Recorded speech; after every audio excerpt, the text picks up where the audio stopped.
is underway for the Cup Series, and this is the final race of the round of 16. Practice qualifying taking place here on this Friday. America's Now Race is dedicated to the NASCAR sport. Steve Latark with you from the booth, and Kim Coon taking care of all the stories down on pit road and in the garage area. As the cars making their way around here, you look at the point standings. Only one driver locked in, and that is Christopher Bell. He has advanced based on points. At the bottom of the list, the driver of that car, number 4, Kevin Harvick. He is 35 points below that cut line. So they are coming into it. Rodney Childers, the crew chief, and Kevin Harvick with a must-win mentality. Now, mathematically, they still could make it in, but it would take a pretty amazing feat and quite a few drivers having issues. So Kevin Harvick, Rodney Childers, and this 4 team champions feeling like they have to go out here and win. And the reason why they're in this position is they've had issues. The last 2 weeks, we look back to Darlington, the start of the playoffs, and a fire erupts underneath the hood and on the right side of that car. He had to climb out then into the wall at Kansas a week ago.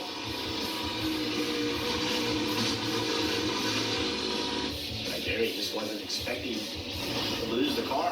There's 2 cars pulled up in front of him. The air got taken away from him. I'll tell you one thing, the field does not want to see what they're seeing right now from this car. He is 3rd fastest. He is 2nd fastest on 15 lap average. His fastest lap is a 44. On his 29th lap, he just went a 56.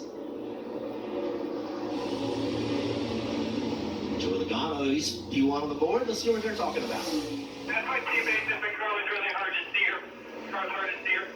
Yeah, got that. We're going to check with him. 68. Blaney said, yeah, a little bit. All right, so there you go. Another car with another comment about the steering. So, you know, what I hear there is, hey, I don't know if we have a problem, or is this just what this car feels like in Bristol? You know, that's what our teammates had for comments. So, you know, it's definitely, you know, sounded like a little bit cause for concern, and more than anything, just looking for some information. 500 starts. You see it right there in the rear bumper for Joey now. Milestones. We think about Joey being such a young driver and a young champion. It's hard to believe that he's already had 500 starts in his career. Yeah, 32 years old. Just very, very impressive how much he's gotten done already at 32. Ross Chastain did not start this practice with a lot of speed. He's down in 27th fastest overall, 13th in this group. He's run 20 laps, and other people have run 30, 34. Kel, what do you have on those guys? Yeah, definitely not the speed we expect from Ross Chastain and Track House Racing, but there's 2 parts when these guys practice. One is shaking out the car, and 2 is the driver figuring out how to attack the racetrack. Here's what Ross had to tell his team. Listening before you said anything, my natural at this point, I felt was backed up. So when you said I need to back it up more, it felt really unnatural. Rolling in the corner super slow and secure. Land plenty good, no turn. So you heard Ross there having to kind of change his points. And Jeff, we talk about this track being a momentum track and a track where you have to find your rhythm. Clearly, it sounds like Ross still looking for that rhythm here at Bristol this afternoon. It was interesting for him to say it didn't feel natural at all. It felt very uncomfortable and strange where he was lifting. His lap times are competitive. Certainly needs to be a little bit better, but not far off. Spent a little time with Ross this past week at an event, charity event, and I was talking to him. I said, "How you feeling about the playoffs?" And he's very soft-spoken. He said, "Oh, we're going to be pretty good. We'll be okay." And we ended the conversation. He said, "I'd really like you guys just to keep talking about it." I said, "Now, Ross, don't worry, Ross. You're definitely going to be a topic of conversation." And I think a lot of people have brought up this racetrack as one that Ross may have ruffled some feathers of other drivers, and this is one of those where you can get behind a driver, maybe add a little pressure to them, bump them out of the way, and I think Ross has that in the back of his mind, that might be something that could happen to him here this weekend. Yeah, he could deliver, or it could be delivered to him. It could happen either way. Top of the board, the 11th Denny Handler. We heard concerns about the steering. Well, by lap time alone, I will say that they have either resolved it or found a way around it. But they have run a couple of the fastest laps when you look at both practice sessions. He's the fastest car so far. About 6 or 7 laps into this run. Boy, forward response is scary right here.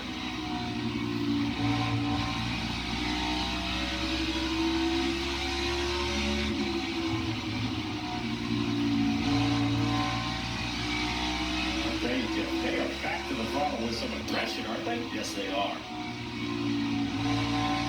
And I'm used to like park throttle. Watch the green lights when Dave lifts. Go to 0. Now watch when he goes back to the gas. That time was a little bit rolled in, but it's just not a lot of partial throttle. Looks okay, huh? Looks better than okay. That's right. Top of the chart for Denny Hamlin. 7.5 minutes still to go in this practice session for Group B. Again, qualifying will be coming up after practice from right here at Bristol. Under 5 minutes to go in practice, and all hands on deck for the 18 as they spun around this racetrack, and a handful here for Kyle Busch. Yeah, I talked about we hadn't seen many cars loose on entry, but here's one. That's what it looks like. Got loose on entry, turned back up the hill to save it. Loop around, no damage. Hold the brake. Brakes are out. Lost the center it. Oh, my. That right there is a lesson, though, for young race car drivers everywhere. Why do you keep the brakes held down? So everyone trying to miss you can at least predict where you are going. He was even sliding down the down the bank with the brakes locked up. But if Kyle Busch gets frustrated, takes his foot off the brake to roll the pit road, that's 2 destroyed race cars. Yeah. So Rowdy's still strapped in and ready to go when they get him back out there. But as a crew chief, Steve, what are you looking at? I mean, they spun backwards. We saw the wheels roll backwards. Is that an issue? Yeah, I mean, if he didn't have his foot on the clutch, I would be a little concerned. Talk to the motor guys, see if they have any issues there. You know, with no new tires to put on in practice, I would be shocked if they go back on the racetrack with a new team unless they think there's something mechanically they want to check out. All right, so we've had one car spin. He's the guy that's won 8 times here at Bristol. So I know Kyle Larson said, man, it was kind of easy to drive. I'm going to let Kyle Larson know. I think that was his car.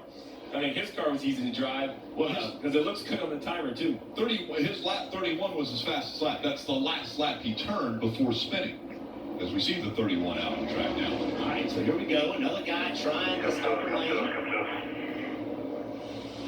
He's running 60s up there. It's a little bit off pace, but not by a lot. So making decent time, too. Hi, race fans. It's me, Baxton. And don't forget the YouTube, NASCAR YouTube clicks.